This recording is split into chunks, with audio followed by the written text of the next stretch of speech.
स्वागत है आपका मगहर न्यूज पर। आज है 7 अगस्त 2022 रविवार का दिन। आज है सावन मास शुक्ल पक्ष की 10वीं तिथि यानी आज रविवार के दिन सूर्य देव की पूजा का विधान है। आज सूर्य देव की पूजा कर आप कई समस्याओं से निजात पा सकते हैं। आइए बात करते हैं आज की ताजा खबरों के इस अपडेट में। देश भर की तमाम बड़ी और काम की खबरों के साथ ही सरकार की ओर से आज लिए गए कुछ महत्वपूर्ण फैसलों जारी किए गए कुछ नए नियमों की। तो इस वीडियो को अभी से लाइक करें और चैनल को सब्सक्राइब करके घंटे का निशान जरूर से दबाते। चलिए आगे बढ़ते हैं आज की बड़ी खबरों की तरफ। तो बड़ी खबर देखिए, व्हाट्सएप पर आया है नया फीचर। अब कोई नहीं देख पाएगा आपका फोन नंबर। यूजर्स को फोन नंबर हाइड करने का मिलेगा फीचर। व्हाट्सएप चलाने वाले लोगों के लिए एक बहुत ही अच्छी खबर निकल कर सामने आई। दरअसल व्हाट्सएप पर कई बार हम किसी ऐसे ग्रुप में शामिल हो जाते हैं जिनमें से कुछ लोगों को तो हम यहाँ पर जानते ही नहीं, यानी कुछ लोगों का नाम तक हम नहीं जानते, ना ही उन्हें पहचानते। ऐसे में दूसरा यूजर्स हमारी मर्जी के खिलाफ व्हाट्सएप का जो आपका नंबर है वो देख सकता है और उसे अपने फ़ोन में सेव भी कर सकता है। लेकिन अब व्हाट्सएप एक नए फीचर पर काम कर रहा है जिसकी मदद से आपका नंबर कोई दूसरा यूजर्स ग्रुप में रहते हुए नहीं देख सकता है। दरअसल व्हाट्सएप का ये फीचर डेवलपमेंट स्टेज में है और जल्दी ये इसे यहाँ पर फीचर को यहाँ पर रोल आउट किया जाएगा। व्हाट्सएप के इस अपकमिंग फीचर की जानकारी व्हाट्सएप के अपकमिंग फीचर को ट्रैक करने वाली जो वेबसाइट है वाबीटा इन्फो उसने यहाँ पर शेयर की है। ये जानकारी वाबीटा इन्फो ने अपने ट्विटर अकाउंट पर यहाँ पर ट्वीट करके इस बारे में जानकारी दी है। ट्वीट में बताया गया है कि व्हाट्सएप एक नए फीचर पर काम कर रहा है जिसका नाम हाइडिंग फोन नंबर है। इस फीचर को सेक्शन ऑफ ग्रुप इंफॉर्मेशन में जाकर खोजा जा सकता है। वही व्हाट्सएप एक लगातार अपडेट होने वाला प्लेटफॉर्म है और इस पर लगातार नए नए फीचर यहाँ पर दस्तक देते रहते हैं। वही ट्विटर पर व्हाट्सएप ने ऐलान किया है कि वह एक और नए फीचर को यहाँ पर रोल आउट करने जा रहा है। इस फीचर की मदद से यूजर्स वॉइस मैसेज को आसानी से इस्तेमाल कर सकते हैं। इनमें स्टोरीज को स्लो और फास्ट सुनने में यहाँ पर फायदा होगा, यानी सुनने का ऑप्शन इसमें यहाँ पर मिलेगा। जरूरत पड़ने पर से रिकॉर्ड और पोस्ट भी यहाँ पर किया जा सकता है। बात करते हैं अगली खबर की। तो आधार कार्ड रखने वाले लोगों के लिए जरूरी खबर उदय ने दी है बड़ी जानकारी। अब मिनटों में होगा बड़ा फायदा। आधार कार्ड आज के समय हम सभी के लिए बहुत ही जरूरी डॉक्यूमेंट बन गया है। भाई बिना आधार के आप कोई भी काम पूरा नहीं कर सकते हैं। आज के समय में घर के काम से लेकर सरकारी काम तक के लिए आधार कार्ड की जरूरत होती है। तो ऐसे में अगर आपको आधार से जुड़ी कोई भी दिक्कत है तो उदय की ओर से एक खास नंबर यहाँ पर जारी किया गया है। आपको बता दें कि आधार जारी करने वाली जो संस्था है उदय की, उसकी ओर से एक खास नंबर जारी किया गया है जिस पर आप 24 घंटों में कभी भी यहाँ पर फोन करके अपनी समस्याओं को दूर कर सकते हैं। आपको आधार कार्ड से किसी भी तरह कोई परेशानी अगर है तो आपको सिर्फ 1947 नंबर पर एक कॉल आपको करना होगा जिसमें आपको जो भी आपकी यहाँ पर परेशानी है वो आपकी दूर हो जाएगी। ये नंबर करीब 12 भाषा में काम करता है और किसी भी राज्य के लोग इस नंबर पर कॉल करके संपर्क कर सकते हैं। वह इस नंबर को डायल करके आप हिंदी, अंग्रेजी, तमिल, तेलुगु और इसके अलावा मलयालम, पंजाबी, गुजराती, मराठी, उड़िया और पंजाबी के अलावा यहाँ पर बंगाली, असमी और उर्दू भाषा में बातचीत कर सकते हैं। वही आपको यहाँ पर किसी भी भाषा में आपको यहाँ पर उसमें जानकारी मिल जाएगी। ये नंबर पूरी तरह से फ्री है, यानी इस नंबर पर कॉल करने के लिए आपको कोई भी पैसा नहीं देना होगा। इसके साथ ही आप यहाँ पर IVR मोड पर 24 घंटे में कभी भी किसी समय पे यहाँ पर इस पर कॉल करके इस बारे में जानकारी यहाँ पर आप ले सकते हैं। बात करते हैं अगली खबर की। तो देश में जल्द महंगे हो सकते हैं पेट्रोल और डीजल। अप्रैल जून तिमाही में SPCL को 10,197 करोड़ का हुआ है नुकसान। भरपाई के लिए कंपनियां बढ़ा सकती है दाम। आने वाले दिनों में पेट्रोल और डीजल की कीमतों में इजाफा हो सकता है। इसकी वजह देश की जो सरकारी तेल कंपनियां हैं उनको यहाँ पर हो रहा घाटा यहाँ पर है। दरअसल हिंदुस्तान पेट्रोलियम कॉर्पोरेशन लिमिटेड ने SPCL को वित्त वर्ष 2022-23 की पहली तिमाही यानी अप्रैल जून में 10,196 करोड़ रुपए का नुकसान हुआ है। ये किसी भी तिमाही में कंपनी का हुआ सबसे बड़ा यहाँ पर घाटा है। दरअसल पिछले वित्त वर्ष के समान तिमाही में कंपनी को 1755 करोड़ रुपए का मुनाफा हुआ था। वही जनवरी मार्च की तिमाही में यह आंकड़ा 1900 करोड़ रुपए पे पहुंच गया था। इससे पहले यहाँ पर इंडियन ऑयल कॉर्पोरेशन लिमिटेड यानी IOCL ने भी यहाँ पर अप्रैल जून में 1992 करोड़ रुपए का नेट लॉस यहाँ पर दर्ज किया गया था, जबकि एक साल पहले इसी अवधि में यहाँ पर नेट प्रॉफिट 5,941 करोड़ रुपए और जनवरी से मार्च की तिमाही में 6,021 करोड़ रुपए था। वही देश की दो दिग्गज सरकारी के जो कंपनियां हैं उनको यहाँ पर सैकड़ों करोड़ों का घाटा से उबारने के लिए सख्त कदम उठाने यहाँ पर होंगे। कयास लगाए जा रहे हैं कि आने वाले दिनों में कंपनियां जो है वो पेट्रोल डीजल की कीमतें बढ़ा सकती है ताकि इस नुकसान की भरपाई की जा सके। बात करते हैं अगली खबर की। तो बैंक खाताधारकों के लिए बड़ी खबर देखिए, पंजाब नेशनल बैंक और ICICI बैंक ने ग्राहकों को दिया है झटका। अब कर्ज लेना हुआ है महंगा। भारतीय रिजर्व बैंक ने शुक्रवार को खुदरा महंगाई को काबू करने के लिए रेपो रेट में 0.5% यानी 5.4% यहाँ पर उसको कर दिया है। इसका असर दिखने भी लगा है। प्राइवेट सेक्टर के बैंक आईसीआईसीआई बैंक और पंजाब नेशनल बैंक ने कर्ज देने की जो दर है वो अब बढ़ा दी है। दरअसल आईसीआईसीआई बैंक ने एक सूचना में कहा है कि ICICI bank external benchmark lending rate यानी ईबीएलआर को यहाँ पर रिजर्व बैंक के बढ़ाए हुए रेपो रेट के अनुरूप यहाँ पर कर दिया है। वही IBELR जो है वो यहाँ पर 9.10% वार्षिक और जो प्रति माह है वो तय है। ये 5 अगस्त 2022 से प्रभावी यहाँ पर होगी।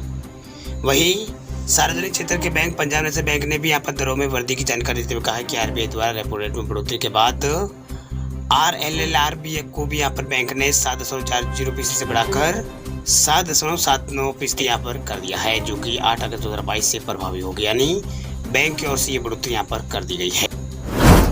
बात करते हैं अगली खबर की, तो इंडियन बैंक के ग्राहकों के लिए खुशखबरी। बैंक ने एफडी की ब्याज दरों में की है बढ़ोतरी। रिजर्व बैंक द्वारा रेपो रेट में वृद्धि से जहां एक तरफ लोन महंगा होता जा रहा है, तो वहीं दूसरी ओर एफडी पर ब्याज दरें बढ़ाने से लोगों को फायदा भी मिल रहा है। दरअसल इस कड़ी में इंडियन बैंक का नाम यहाँ पर शामिल हो गया। दरअसल बैंक ने 2 करोड़ रुपए से कम की एफडी पर ब्याज दरों को बढ़ा दिया। दरअसल बैंक की वेबसाइट के अनुसार जो नई दरें है वो 4 तारीख से लागू हो गई है। वह गौरतलब है कि इंडियन बैंक ने ये वृद्धि केवल 1 साल में मैच्योरिटी अवधि वाली जो मतलब 1 साल मैच्योर होने वाले अवधि वाले एफडी के लिए ही यहाँ पर ये जो बढ़ोतरी है वो की है। वही बैंक फिलहाल 7 दिन से 5 साल की एफडी की पेशकश करता है। अब इंडियन बैंक के आम ग्राहकों को 2.80% से 5.60% और वरिष्ठ नागरिकों को 3.3% से लेकर 6.10% तक का ब्याज पर मिलेगा। साथ ही bank fix deposit, short term deposit और मनी मल्टीप्लायर पर 10 करोड़ से अधिक की राशि पर सालाना 0.50% का अतिरिक्त ब्याज देगा। इंडियन बैंक के अनुसार वर्तमान ब्याज दर NIR जो है उस term deposit saver tax scheme और कैपिटल गन स्कीम पर लागू। बात करते हैं अगली खबर की, तो टिकटॉक और पबजी गेम के लवर्स के लिए अच्छी खबर देखिए। टिकटॉक और BGMI की होगी भारत में वापसी। CEO ने किया दावा, बैन नहीं हुआ है गेम। बैटलग्राउंड मोबाइल इंडिया को हाल में ही भारत में बैन कर दिया गया है। वही नाम बदलकर भारत में वापसी करने वाले ऐप्स की लिस्ट में इस का नाम सबसे ऊपर था। इस ऐप को गूगल प्ले स्टोर और एप्पल ऐप स्टोर से रिमूव कर दिया गया है। वही ऐप को शुरू से ही यहाँ पर पबजी मोबाइल का देसी वर्जन यानी भारतीय वर्जन बताया जा रहा था। वही पबजी मोबाइल भारत में सबसे ज्यादा पॉपुलर मोबाइल ऐप्स में से एक था और उस दौर में एक और नाम था जिसकी खूब चर्चा होती थी। हम बात कर रहे हैं शॉर्ट वीडियो प्लेटफॉर्म टिकटॉक की। साल 2020 में बैन होने वाले इस ऐप्स की लिस्ट में यहाँ पर टिकटॉक का भी नाम था। वही इस ऐप को भारत सरकार ने साल 2020 में 58 दूसरे ऐप्स के साथ नेशनल सिक्योरिटी के कारण बैन कर दिया था। अब ऐसी खबरें आ रही है कि ये ऐप जो है वो वापसी भारत में करने वाले हैं। दरअसल कुछ महीने पहले टिकटॉक की जो पेरेंट कंपनी थी बाइटडांस, उसने भारत में वापसी के लिए मुंबई में एक कंपनी से बातचीत यहाँ पर की थी, यानी एक कंपनी से बातचीत कर रही थी। वही स्काई स्पोर्ट्स के CEO शिव नंदी ने टिकटॉक की भारत में वापसी की पुष्टि की है। वही शिव नंदी ने बताया कि टिकटॉक भारत में वापसी के लिए तैयार है। उन्होंने बताया है कि सूत्रों की माने तो टिकटॉक भारत में वापसी को तैयार है। ऐसी स्थिति में बैटलग्राउंड मोबाइल इंडिया भी यहाँ पर 100% वापस आएगा। अगर सब कुछ सही रहा तो जल्द 15 अगस्त तक इनकी वापसी हो सकती है। वही नंदी ने आगे अपने बयान में कहा है, अपनी स्टोरी में यहाँ पर ये बयान उन्होंने इंस्टाग्राम की जो स्टोरी है उसमें यहाँ पर ये बात उन्होंने कही है। वही बैटलग्राउंड मोबाइल इंडिया बैन पर नंदी ने बताया कि ये फैसला अचानक से नहीं लिया गया है। सरकार बैन पर पिछले 5 महीनों से इस पर विचार कर रही थी। बात करते हैं अगली खबर की, तब घर बैठे ही मिलेगा वृद्धावस्था पेंशन। सरकार कर रही है प्राइवेट कंपनी के साथ करार। 19,78,000 से अधिक बुजुर्गों को अब पेंशन लेने के लिए बैंकों की लाइनों में नहीं लगना पड़ेगा, क्योंकि यहाँ पर अब बुजुर्गों को पेंशन उनके घर पर यहाँ पर मिलेगी। दरअसल पंजाब सरकार द्वारा एक प्राइवेट कंपनी के साथ करार किया गया। ये ऐसा पंजाब राज्य में हुआ है। दरअसल ये कंपनी बुजुर्गों को खुद पेंशन का पैसा देने के लिए घर में आएगी, इसलिए इलेक्ट्रॉनिक तरीका अपनाया जाएगा ताकि बुजुर्गों के साथ किसी भी तरह की कोई भी यहाँ पर धोखेबाजी यानी घपला ना हो सके। पंजाब के मुख्यमंत्री भगवंत मान ने इस मामले में प्राइवेट कंपनी के साथ मीटिंग की है और आगामी कुछ हफ्तों में ये प्राइवेट कंपनी यहाँ पर ये कंपनी पंजाब सरकार से जो करार है वो कर लेगी। वह जानकारी के अनुसार पंजाब इस समय 39,92,000 पेंशनों को पेंशन पंजाब में दी जा रही है, जिसमें 19.78 लाख सिर्फ बुजुर्ग ही पेंशन के लिए जा रही है, यानी बुजुर्गों को ही जा रही है। वही पेंशन वितरण में सरकार द्वारा हर वर्ष यहाँ पर 4800 करोड़ रुपए खर्च किए जा रहे हैं। चलिए बात करते हैं अगली खबर की। तो सरकार ने किया है बड़ा ऐलान, अब सड़कों पर दिखे जानवरों पर लगेगा भारी जुर्माना। अक्सर देखा जाता है कि सड़कों पर कई लोग अपने जानवरों को आवारा छोड़ देते हैं, मगर ऐसा करना अब महंगा पड़ सकता है। दरअसल एमपी की जो सरकार है, शिवराज सरकार, इस पर सख्त यहाँ पर हो गई। नए आदेश के तहत शिवराज सरकार ने अपने जानवरों को आवारा सड़क पर छोड़ने वाले व्यक्तियों पर जुर्माने की रकम 1000 से बढ़ाकर 5000 कर दी है। वही सरकार द्वारा आदेश जारी होने के पश्चात छतरपुर नगर निगम ने भी आदेश का पालन करने के लिए कमर यहाँ पर कस दी है। ये नियम पूरे राज्य में यहाँ पर लागू है। बात करते हैं अगली खबर की। तो देश में लॉन्च होंगे इलेक्ट्रिक ट्रैक्टर, इस कंपनी ने किया है ऐलान।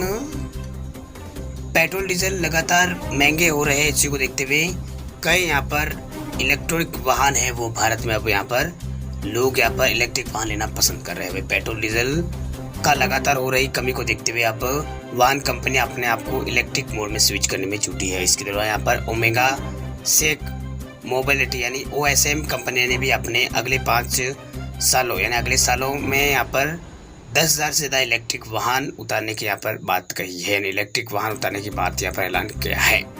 दरअसल कंपनी ने कहा है कि लॉन्च किए जाने वाले वाहनों में 2 पहिया, 3 पहिया और इलेक्ट्रिक ट्रैक्टर भी शामिल हो गए। इन वाहनों को चार्ज करने के लिए अलग अलग स्टेशनों पर यहाँ पर अलग अलग जो मतलब स्टेशन है उनके ऊपर इसका इंतजाम यहाँ पर किया जाएगा कंपनी की ओर से।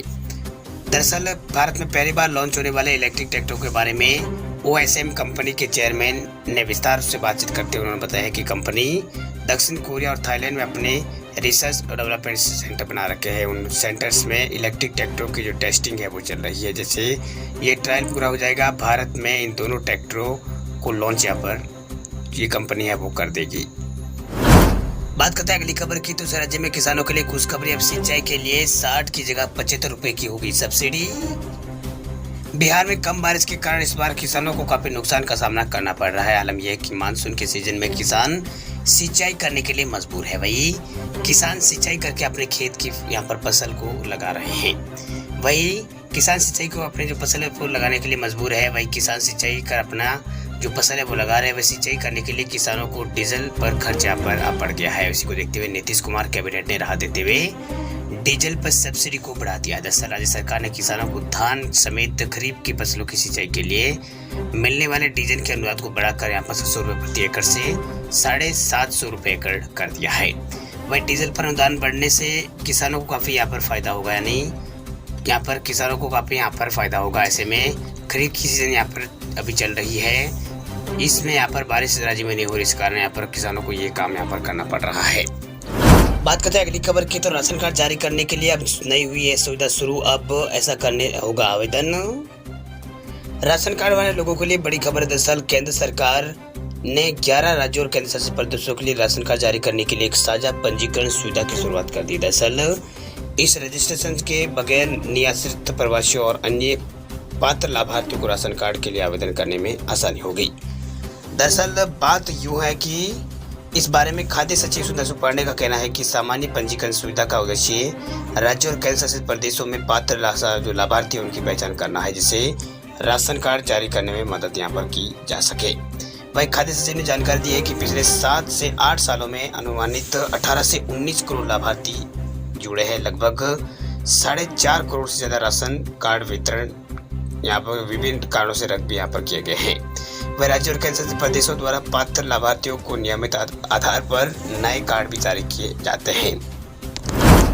चलिए बात करते हैं अब अगली खबर की। तो सोना चांदी को लेकर बड़ी खबर देखिए। इस हफ्ते सोने में दिखी है तेजी, 52,000 पार हुआ है सोना।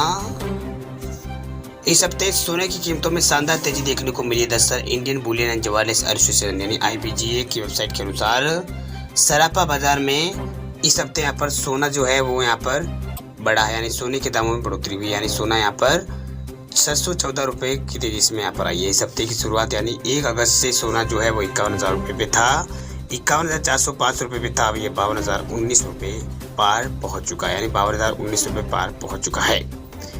वही यहाँ पर इसमें बढ़ोतरी अब देखने को मिली है। वह दूसरी ओर यहाँ पर इस हफ्ते पर चांदी में 550 रुपये की गिरावट देखने को मिली। इस हफ्ते चांदी 57,912 रुपये से फिसलकर 57,362 रुपये प्रति किलो पर आ गई है।